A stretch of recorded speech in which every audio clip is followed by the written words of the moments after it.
Jende harrituta ibili da eta uste zutenaren kontra ez dute errege magoen limusina ikusi. Askok, Madonna edo antzeko izarren bat zeramala uste izan dute. Gwyneth Paltrow. Angelina Jolie. Famoso bat. Baina ez da horrela izan.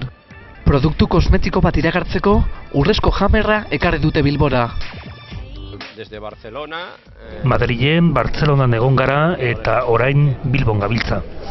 Etari argazki bat ateratzeak alazo bat edo beste eragin du.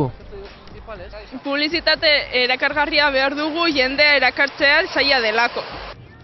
Neskabi hauek zihoazen barruan eta publizitatea modu originalean banatu dute.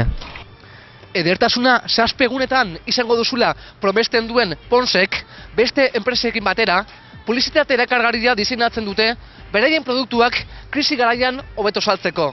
Parecía que yo no gustaba a nadie. Entonces probé el plan Pons Belleza en 7 días.